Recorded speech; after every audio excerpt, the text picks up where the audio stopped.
Now, we finally come to France. In the early 1960s, a group of artists in France formed with the intent to prove the death of art and to find new meaning in material reality.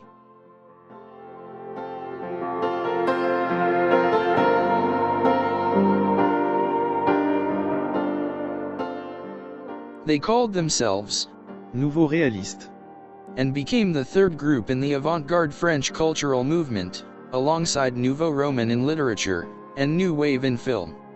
The Nouveau-réaliste, questioned the idea that art should politicize or idealize any subject.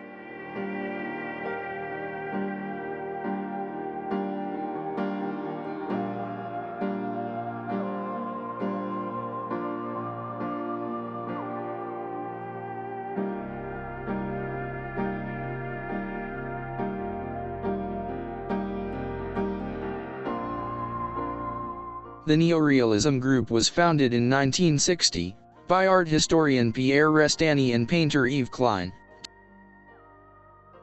During their first collective exhibition at the Apollinaire Gallery in Milan, Pierre Restany wrote the original manifesto titled Constitutive Declaration of Neorealism.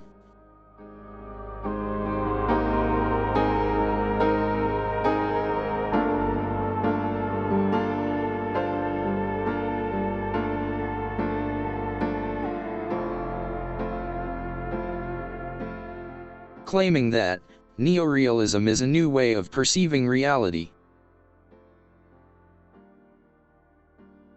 This joint statement was signed by 9 artists in Yves Klein's studio on October 27, 1960.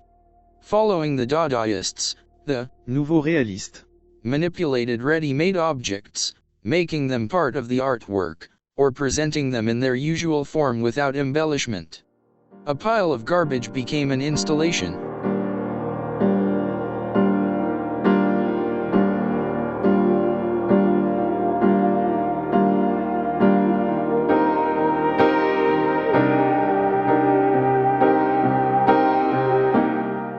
A smashed car a sculpture. And a patch of paint on a wall a painting. Destruction became a method of creation. Debris became part of the new exhibits. The artists interacted with materials such as cars, fire, and even weapons in a new way.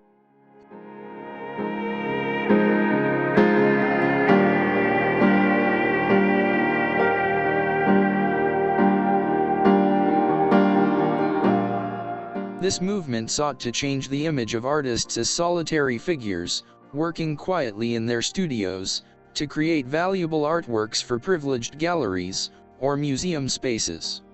For the Nouveau-réaliste, collaboration in creation projects and displaying works in public spaces became commonplace. On the occasion of an exhibition, dedicated to him by the Bonnier Gallery in Lausanne, at the end of March 1964. In his studio, Yves Klein explores monochrome in all its forms, wielding a flamethrower, or coating a naked woman in color, to create works like the dynamic static positive blue imprint on a blue background.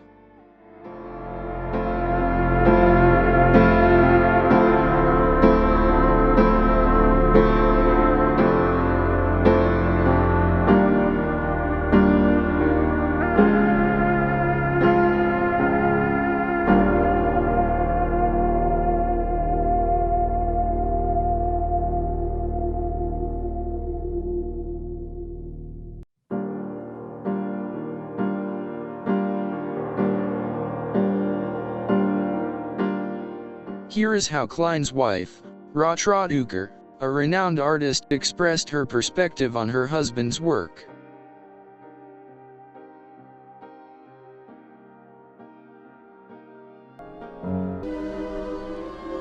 The image is really what it does express. It's a kind of elevation of a spirituality, you know, and that makes it's very immaterial, all the action, you know. You can't tell, it's hard to talk about, but it's happening. What do you think about the monochrome?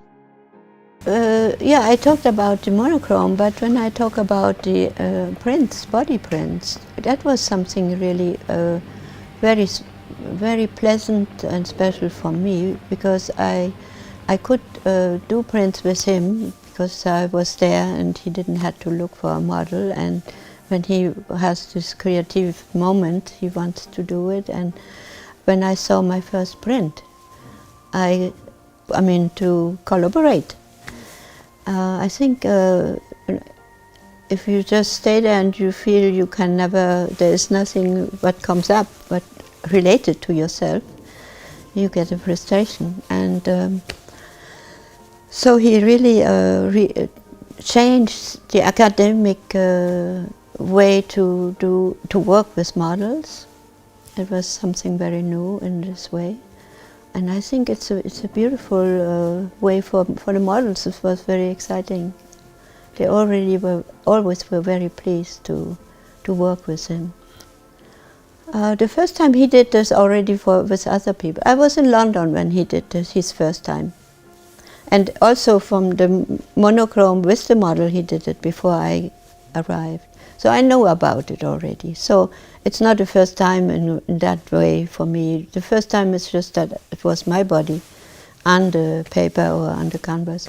And so I think it's a beautiful moment to see. And when you paint yourself blue, and you feel the great honor to be able to be on his side.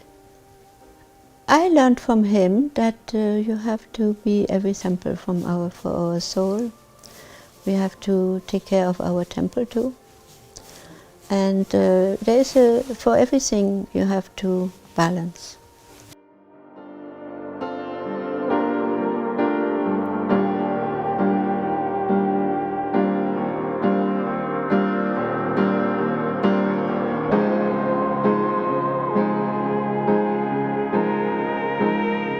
Audiences were often invited to participate in the creation of artworks, which sparked new interest and engagement.